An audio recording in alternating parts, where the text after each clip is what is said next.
Hey guys, welcome to another episode of Podhead Parent. Today we have our very special friend and guest, Kristy Durso. We actually met her back in October at the MIC conference, which was the Military Influencers Conference. Our last podcast, actually, too, with Cab, we met him as well. We all actually met together at one time, which we'll go into in a little bit. But we are very, very excited to have her on. She is a mom to 3 kids, a military wife, a wheelchair user, and travel lover. She is the owner of IncredibleMemoriesTravel.com, with your travel agent serving all with a focus on accessible travel. So I thought I knew about travel for people with disabilities. I didn't know shit until we met. So Kristy taught us a lot, but I'll let her explain, introduce herself way better than we can, and then we'll just go from there. Yeah. Well, thank you so much for having me on. Hello, everybody. I'm Kristy Durso, and as you mentioned, I'm the mom to 3 kids, but that doesn't really cover the extent of my knowledge on accessibility. I have a genetic condition and 2 autoimmune diseases, very severe gastroparesis, which has me on a very limited diet, and I'm on the spectrum. My oldest has the same genetic condition I do. She has 26 food allergies, celiac disease, and she's on the spectrum. My middle child is on the spectrum, and our youngest we adopted out of foster care. And that's relevant simply because he has fetal alcohol syndrome from his birth parents, and he is cognitively and intellectually disabled because of that. So that's everything that we deal with in our family alone.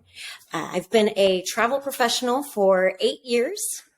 After the first 4 years, I loved my first company, Kingdom Consultants. They're amazing at what they do with Disney World, but I wanted to expand and be able to talk to other destinations about how to better accommodate families with disabilities. So I founded my own company, Incredible Memories Travel.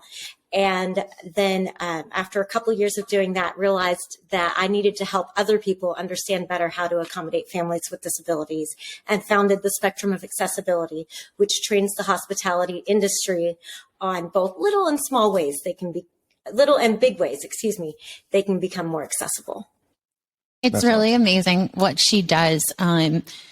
We firsthand saw you in action at the MIC conference, and woman to woman, it was honestly one of the most beautiful things I have ever seen, because I feel like we sometimes don't stand up for ourselves, especially when it comes to, men, and especially when we're immediately kind of tiered to the side in any way. We feel as though we kind of give up, like, like it just is what it is, and here we go again. But then to top it off, it's like you came out in action in a way that it was beautiful. I honestly, and I mean that from my heart. I want to go through the story, but I definitely don't want to go through any, I don't want to say anything that you don't want to say or anything along those lines. But you are welcome to share. Okay, perfect. So we're at the MIC conference, we're all setting up, and, we all of a sudden hear someone, storming, and she was mad, and she had every right to be mad. And that was Miss Kristy. That's how we met her. My hearing's not the best, and I heard her. I was like, whoa, something's going on. No, but she came in there and screamed, I need help. I can't remember what the words were. I need help. I need 10 guys or whoever. We need to go now. And literally without hesitation, nobody in this area knows each other yet that I'm familiar with. Right. Literally just everything just dropped and people just formed a whole circle. Literally, it was like a gang. But yes, that's the military family end of it. It just happens, and you just do it. Like, I don't know you from a hole in the wall. Literally, I didn't know the guys next to me that I was about to go fight somebody with. I was like, all right, dude, what's up? Let's go. Like, right. We had no clue. But what happened when we got down to the hotel, I'll let you explain more in detail. But the basics of it were that you asked for help. You were pretty much shunned. Told you, yeah, whatever, have a good day. And you're not allowed out of your room until we come and get you. So I almost threw up because I was like, I'm going to hit somebody in the face real fast, even though I'm very quiet. But the accessibility issues for you to get into the room, to even get up to the room, to, close the shades, to go to the bathroom, to use the bathroom, to get out of the room. Like, what if there's a fire? Like, it's Las Vegas. Like, shit happens. If you're trapped in there, how do you get out? So, but would you mind just going more into like kind of detail about that and kind of, what came out of that? Absolutely. I want to start off by saying this hotel was only a year old. Yep. They passed every single inspection they had to pass. Their ADA codes are up to date. Their ADA accreditation is up to date. However, I could not open the door to my room by myself. I couldn't open and close the blinds to my room by myself. And I couldn't reach the soap in the shower from the shower bench. As a full-time wheelchair user, I could not get to those spaces. I didn't have enough strength to open that door from my chair because the pressure was so high. The hotel's solution to this was to have me come to the front desk when I wanted to go into my room and to call them when I wanted to leave my room, and to call them when I was ready for them to come open and close the blinds for me. Sounds like prison. It really does. No other person would be expected to put up with that kind of accommodation. Not anybody. So why is that okay to make somebody with a disability do? And I have consulted with an ADA attorney, and there is a problem with the way things are currently written, and I'm working to get that changed. The ADA actually does have something in it where a door is not supposed to have more than 5 pounds of pressure to open it. There shouldn't be any excessive twisting, force, anything else. I should be able to open that door with one hand. Mm-hmm. That is, however, trumped if it's a fire-coded door. Then the fire code takes over. This was never meant to be a gap in that. That's not how the fire marshals designed it. They just have a requirement for fire-coded doors to have a certain amount of pressure. What was forgotten in the process was that people with disabilities aren't going to be able to open that heavy of a door. Really, honestly, people without disabilities, if you were to sit in my chair and try to open that door, you would struggle with it as well because you're not able to. I struggle with a stroller. Especially in Vegas, the doors here are like 5 times the weight. I feel like I open them up, I'm like, holy shit! Like, what is this thing made out of? It's crazy. Right. Yeah, exactly. And it's actually a really simple solution. It's not what the door is made out of. There is an adjustable pressure valve. That's it. You can adjust that pressure if you have an Allen key. Takes what, 2 seconds? Exactly. Now, did they do that? I can't remember. Did they do that for you, or did you try to get Not them at first. I tried to get them to do it for me. It took me 2 days to finally get it to where I could open it with one arm without risking hurting myself. No. But they didn't want to do it at first because they wanted to meet the fire code. So what's missing with that fire code is providing a way for somebody with a disability to be able to open a door that is fire coded. Mm-hmm. Which means that they really should be required to have an automatic door opener on that so that we're able to open it. And they just kind of skip that sense. And then common sense goes out the window. Hello, we still have a fire hazard here. If I can't get in and out of my room, that is a security issue and a fire hazard. Right. So I was very fortunate actually on the way home to sit next to a retired fire chief. And we had a very long conversation about it. And he is still in contact with a lot of people who write fire code. And so he's going to help me rewrite the fire code so that accessible rooms have to have that button on them so that we can open the doors if the door is fire coded. That's awesome. That's amazing. I bring this up every episode because I'm really into it, but like, manifestation, meaningful relationships, when you're actually, open and clear thoughts, those people are there. And it's when we're able to be vocal and communicate with others and try and create relationships that, those people that, if you're in God or the universe or whatever it is, it's like they're placed there for a reason. And so to hear that is so beautiful to me, that, then to be able to still work with him and, get these things taken care of. Because like I said, and he said, we were in shock. The list that could just go on and on and on about it. And, I'm very sorry that people are ignorant of, those situations that you're going through. And it's not just you, clearly. And for you to take your mission of being able to help others so that they can enjoy themselves on trips or business or whatever it needs to be so that they can live their life to the fullest is fucking amazing. Thank you. Thank you. That means so much to me. What is not talked about enough, people don't realize that 26% of the population has a diagnosed disability. 26%. If you think about that number, that means basically every family, if you take an average family of 4, has at least one person with a disability. I feel like we check a couple of those on our, Trust me, I got a couple up here, so. I'm sure you do. Yeah, well, our son too. Did we tell you our son has a disability? I can't remember. I don't think we ever got to talk about that. I didn't. So this is even more. So our son Jackson he's 3 the day after Christmas, so like 8 days from now. He was born. Extremely long story, but we were in the hospital with him months at a time, weeks at a time. He was born completely blind in his right eye. Oh my goodness! His eye socket is actually smaller, and then he has a micro eye. So his whole area over here, like when you obviously look at him, you can tell, he's at that kid stage. Kids are like, oh shit, here we go.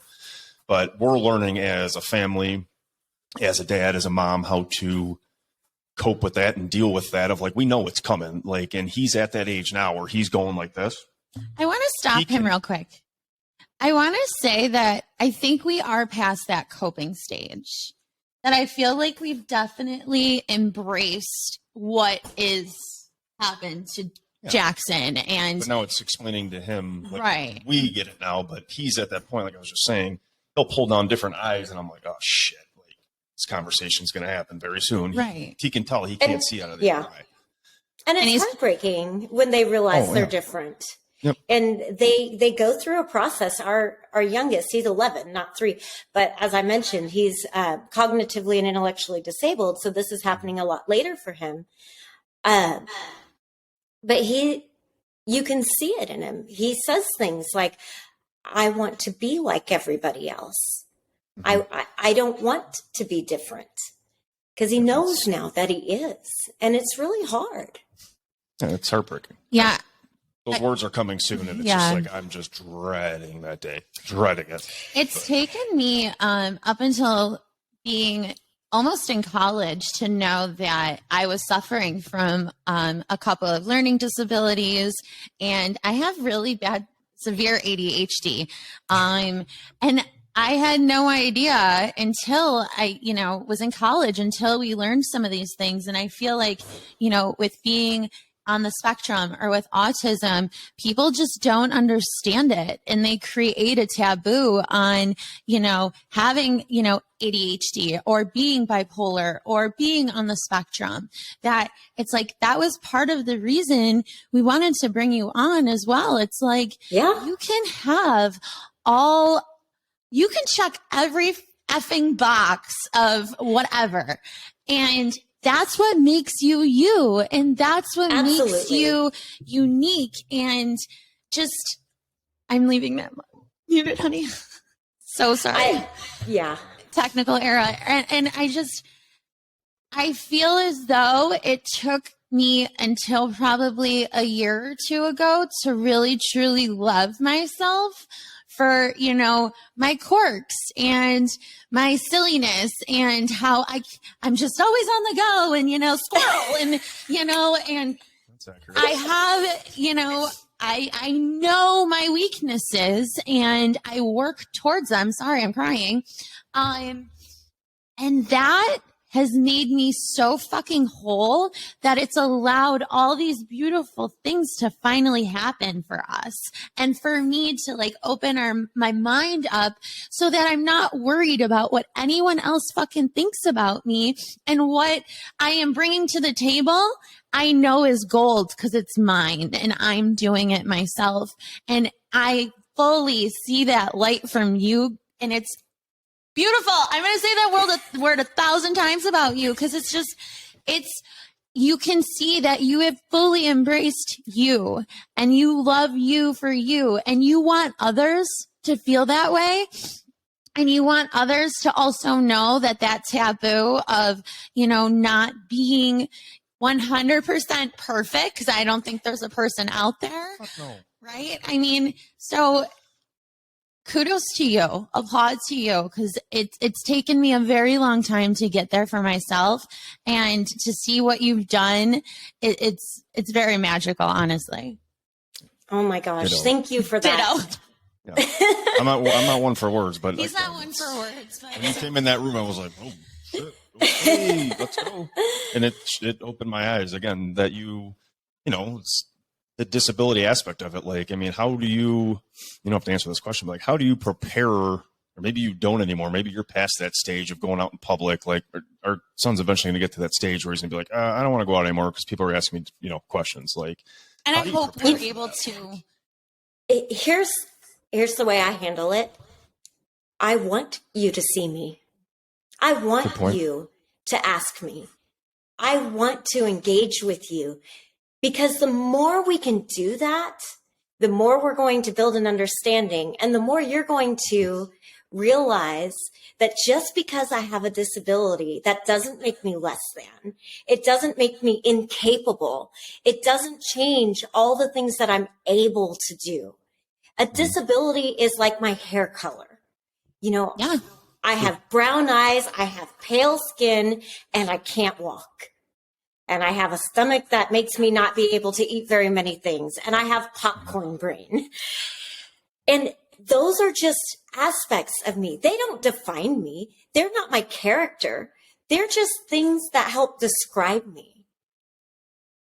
That's it. They're abilities. There are abilities that no one else has. And so instead of calling it a disability, and I feel that and telling, you that online and showing it to the world, but it's like, yeah, like we just really need to say those words out loud, that we want to embrace these abilities that he has, and, embrace the fact that, Jackson can see just as great, and he has one eye, and, is strong as an ox, and is kind and beautiful and happy. And as long as us parents, excuse me, as long as us parents, really hone in on all the beautiful things that he can do and what he will be able to do, I really think, that's the key. Or please tell me what's more. What more do we need to do for our children so that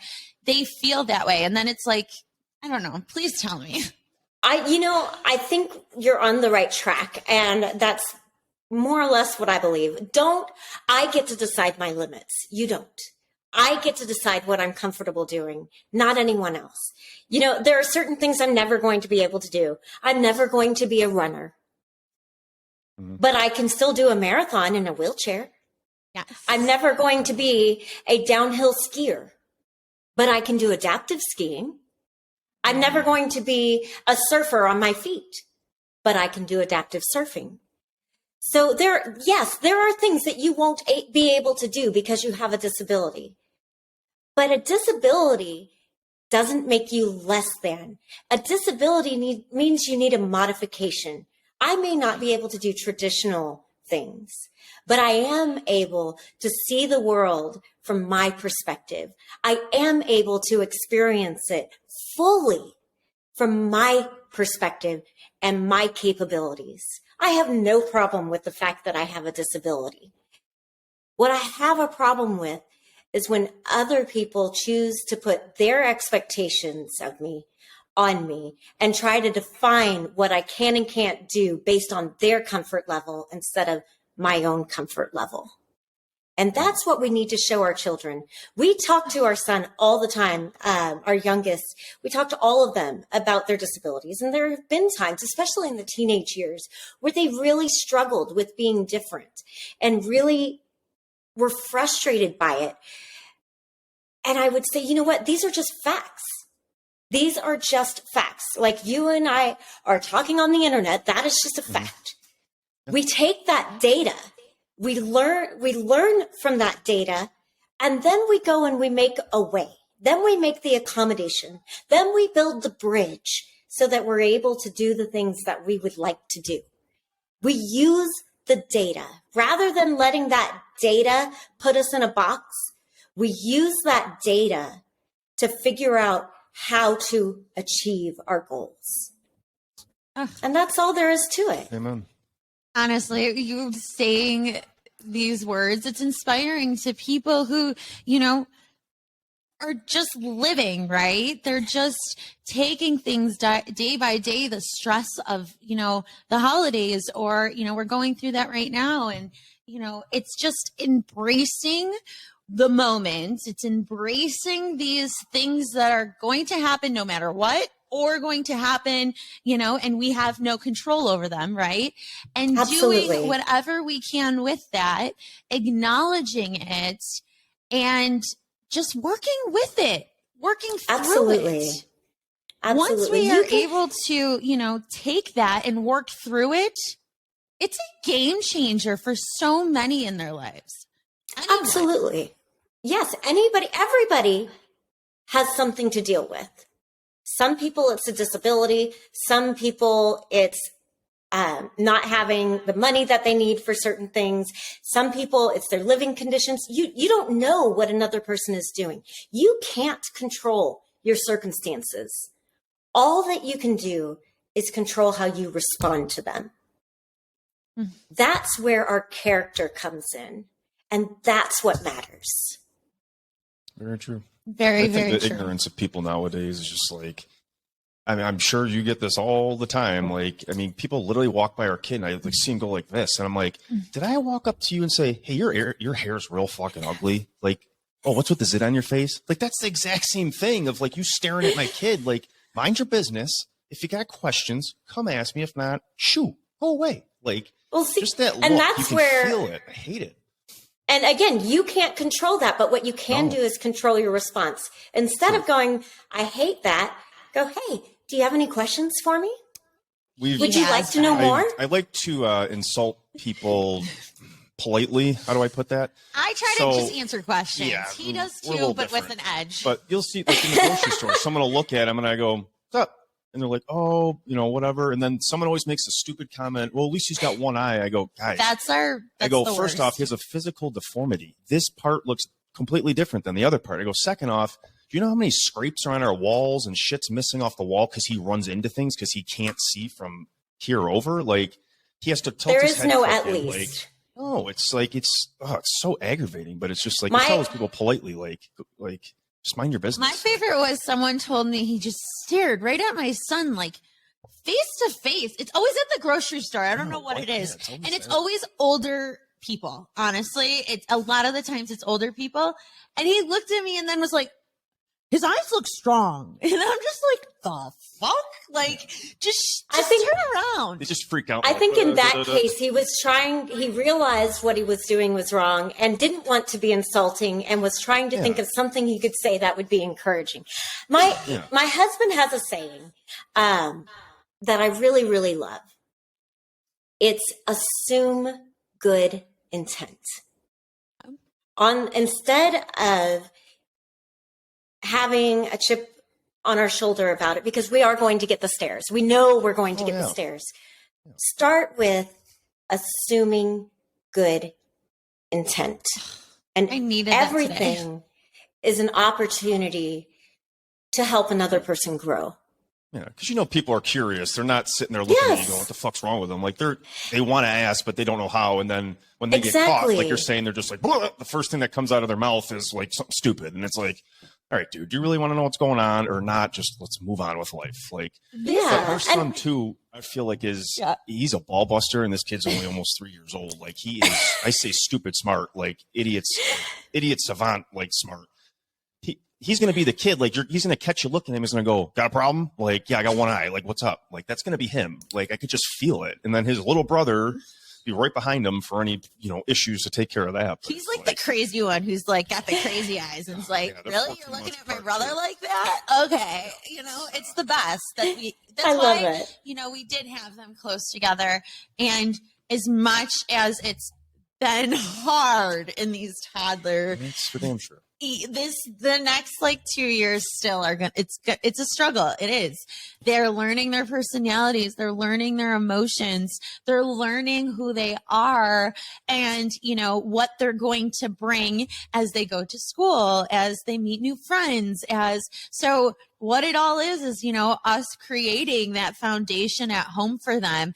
And Absolutely. You saying to just put that quick twist on just assuming the best, assuming the most positive. I mean, that, it's a game changer. That. Everybody assumes the negative nowadays. Right. It's so quick for us. Deep down, I want to assume people, I can read people pretty quick. If your bullshit, I can smell it fast. I've been given that God-given ability, thank God. But, and then you let some people get in and you're like, okay, I was still right. I should have not, done that. But people just in general are more, I don't know. People need to mind their business. If you got questions and you genuinely want to help or concern, ask. If not, I'm going to assume you do. I'm going to go on the assumption, even if I kind of have a nagging feeling that you don't, my first action is going to be, you need to know about this, because I do think everybody needs to know. It's not, if we aren't opening up that door, they're not going to. And then how are they going to understand it? We have to be willing to open up the door and talk about the things. I'll give you one of I'd say my favorite examples, but it's really not a favorite. It's kind of disgusting. Everybody knows about autism now. Everybody is working on becoming autism aware. Did you know autism, the official statistic is it affects 2% of the population? Did not know that. Fetal alcohol syndrome affects almost 6%. 3 times the amount. Holy hell. And how often are we talking about it? No, not at all. That's We're where not. all the money is. We actually, So we don't understand it. Yeah. I would never, until us talking about it right now, it's not really something that's ever been brought up in my life, except for when I was in middle school. There was a girl that I went to, school with. She was the same age as me. And Law and Order, the show, needed a girl with fetal alcohol syndrome for their episode. Oh, wow. And she ended up being on the show. And I remember watching it because I never understood her. Yeah. Her struggles, anything that she had to deal with. Yeah, I had to deal with. And so watching that episode, and cheering her on and now understanding her. And then, I took that knowledge, until graduation with me. And prior to that, if I wouldn't have known, unfortunately, we were in that mean girl middle school age. Anyone who was different, I will say that. I was not a perfect person as a kid growing up because I was bullied. So I immediately bullied or took down anything else or tried to joke around or, to make myself feel better at those times. And so I will say, knowledge is power. And so for me to hear that almost 3 times the amount, that's insane. And that's not something that is talked about at all. Well, I think a big part of that is because it's a very shameful disease. It's preventable. No. Autism isn't necessarily preventable, but fetal alcohol syndrome is 100% preventable. And we have to talk about it more in order to understand it, understand how those kids are affected and to better be able to prevent it. But we don't talk about it. Nope. The more we talk about our struggles, the better we understand them ourselves, and the better those around us understand them, and the better we can build ways to solve the struggles. 100%. It's exactly what we're trying to do with parents and vets, and just to talk about it. Talk Absolutely. about bad days, good days. What can I do to get off of this, get on this, anything. I mean, A, B, C, D, whatever. We talked about earlier, not to kind of change topics, but you have a group cruise you said coming up, right? Yes, I'm so excited about it. We, this past year, I got to go to Alaska twice on Holland America, and both trips were incredible. The first was with my husband. Holland hosted me and my husband, and we got to go to Denali, and we did all these amazing things to learn more about the line and to experience Alaska. The second time I went with the intent of building out more accessible excursions and to start working with tour operators on how to better accommodate families with disabilities of all kinds, and to bring more awareness to the fact that people with disabilities want to travel. It's a $58 billion industry already, and very few of us are willing to travel because we're afraid we're not going to be accommodated. If we start improving it and more of us travel just from a purely business perspective, it's a wonderful market for us to be tapping into. And, then of course it's the right thing to do. So, we put in all that work, laid the groundwork. And so this summer, my whole family and I are going back to Alaska, July 8th through 15th on the Holland Koningsdam. And we have 26 cabins reserved. And I think we've filled about half of them. And if we need more, we can get more. We just need to know who wants to go, and the kind of disability doesn't matter. If you don't have a disability, but you'd like to just come and have fun with us because we're a fun group, we'd love to have you. We'll be going to Juneau, Alaska, Ketchikan, and Skagway. We've got whale watching, kayaking, and they've got the Bering Sea crab fishing tour. They were on the Deadliest Catch. So we've got some, they're going to be some really, really cool. I've always wanted to go there because it's just one of those magical places that, I mean, there's so much of unknown, I feel like, that so many of us are not aware of the beauty of Alaska. I know that's cheesy as hell, but like literally that's one of my bucket lists. Oh, it's so true. It's absolutely true. I am not a cold weather person. My joints don't do well in the cold. I hurt a lot more, but I went twice, and I'm so excited to go back because I want to experience everything. It's just amazing. The mountains are breathtaking, and to see the wildlife and to get to experience all the things and to learn the history and the culture. It's a different culture. They're part of the U.S., but they've got a completely different way of living, and it's just beautiful and really incredible. So I'm so excited to be able to go back and to bring people with me. So we've got this group tour, and I'll send you a link to share if you want, and we'd love to have you guys come with us. That'd be sweet. Now, do you do this on your website? Because you're a travel agent as well, right? So if I, let's say, am in a wheelchair and I want to go to Alaska, not this trip, but a different one, like, do I go on your site? Like, how does that whole process work? Yeah, you would just go to our site and fill out there. We have a link to get more information, and then we'll connect with you and figure out where you want to go. If you're not sure where you want to go, but you know you want to travel, then we'll have a conversation with you and help you figure it out. And I have a team of agents who work with me. I have a European specialist, an all-inclusive specialist, a Disney specialist. I have multiple Disney specialists. So we've got a little bit of everything. The majority of my agency are prior military families. And then we have adoptive families, and then we have families with disabilities. So, we do a lot with disabilities, but we also do a lot of military and adoptive families. All three of these groups face trauma, and I want to kind of talk about why that's so important to me. Absolutely.